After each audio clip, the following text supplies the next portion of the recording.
Have you ever heard it said that somebody was laughing their head off? Have you ever wondered where that phrase came from? Well, today we're going to find that out and more as we go walking history at the Tower of London.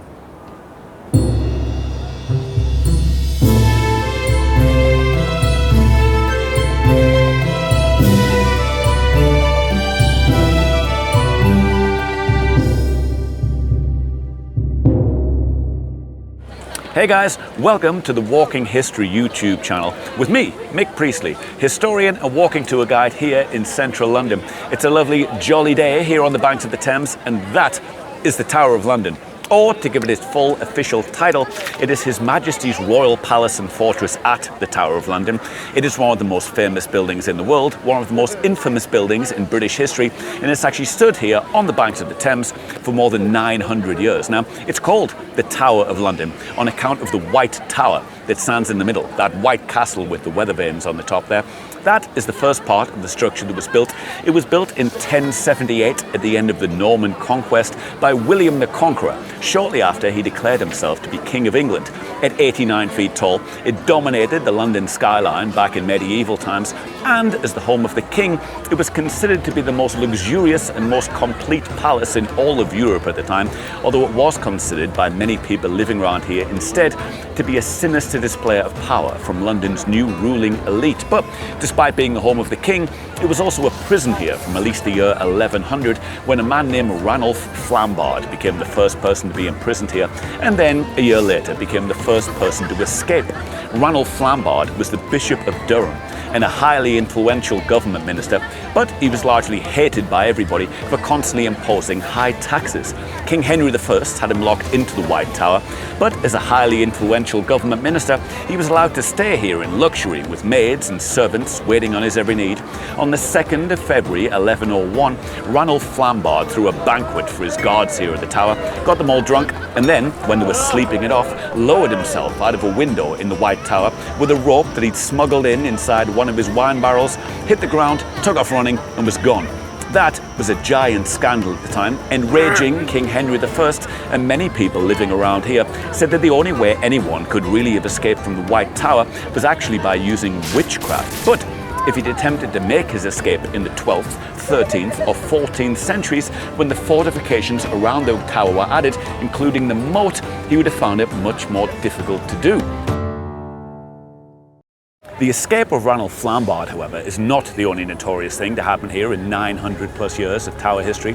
280 years after Flambard's escape, angry again at high taxes, an angry mob of some 10,000 people had turned up here in London for what would be known as the 1381 Peasants' Revolt.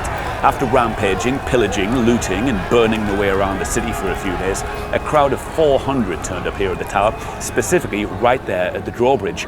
King Richard II, who was 14 years old at the time, had gone to meet rebels in Mile End, a couple miles that way, to try and calm the situation, but controversially the drawbridge behind him had not been raised. In what would be the only such breach of tower security in more than 900 years, the mob were able to storm into the building looking for traitors.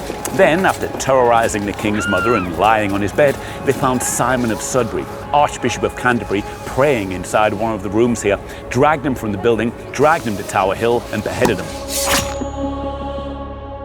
This is actually the exact spot where that execution took place, all the way back in 1381. And this memorial here actually marks a spot where all of the executions here on Tower Hill took place between 1381 and 1780. Back in those days, the majority of the public executions used to actually take place out at Tyburn Gallows at the end of Oxford Street, where Marble Arch stands now, if anybody might possibly have seen that. Between the 12th century and 1783, there were 50,000 public executions that took place out at Tyburn. Any number of hangings, drawings, quarterings, beheadings, boilings. You don't see many boilings anymore. To be executed here on Tower Hill, you had to be a gentleman, it was said, or at least somebody of a certain social standing, but at least 125 executions took place here. Simon of Sudbury's was the first in 1381. The last execution to take place here was actually a hanging that took place in 1780, but in 1747, the last beheading in the UK actually took place here on this site as well. It was the execution of a man named Simon Fraser, who was also known as Lord Lovat. At 80 years old, Lord Lovat had been sentenced to death for high treason and locked into the Tower of London. He'd originally been sentenced to be hanged, drawn and quartered, but after an intervention by the king, his sentence had been commuted to a mere public beheading. He was locked into the tower, but it was said you could not break his spirit. He reportedly kept his smile on his face, and it was said he kept his sense of humour. On the day of his execution, he was brought from the tower to this spot here, where a platform had been erected for the crowd to stand and witness the proceedings, but as they brought him near, the platform collapsed and killed 9 people underneath it.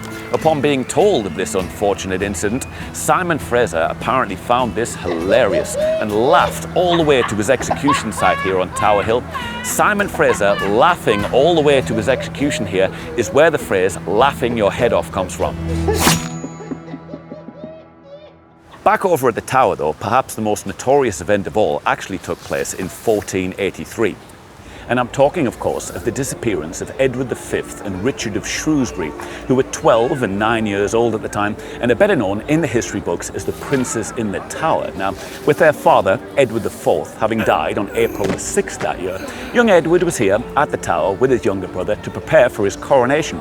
But while that was going on, over at St Paul's Cathedral, the brother of the Lord Mayor of London preached a sermon in which he declared his controversial opinion that the real heir to the throne was not young Edward at all. Instead, it was the boy's uncle, Richard of Gloucester.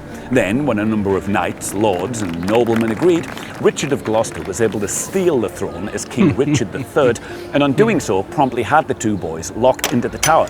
A year later, they'd entirely disappeared from view, and it was never actually explained what had happened to them.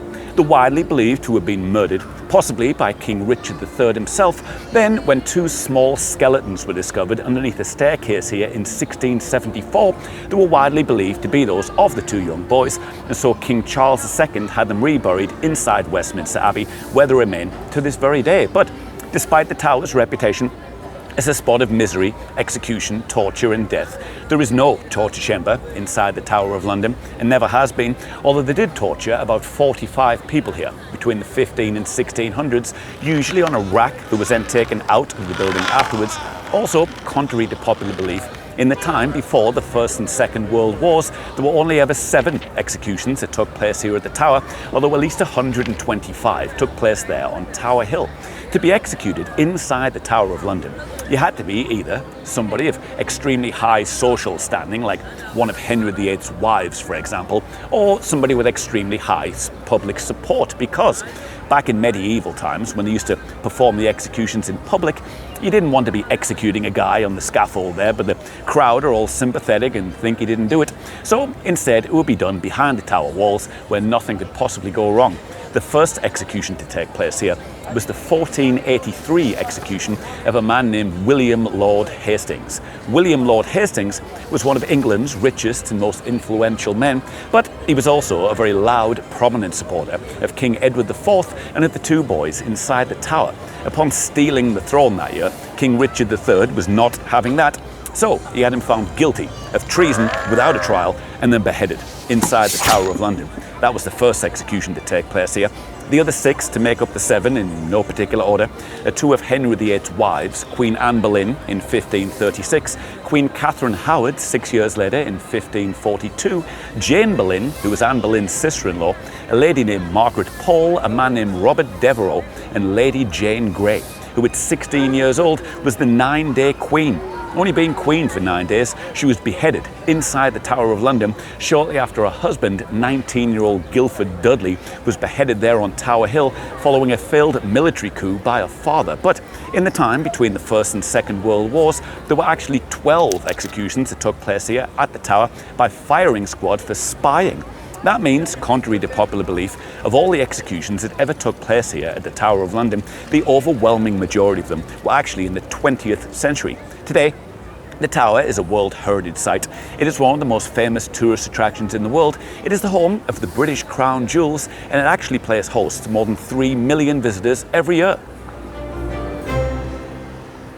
Thanks for watching the video. Don't forget to leave a like, comment, subscribe, share this video with your friends, and you might like to watch this video next.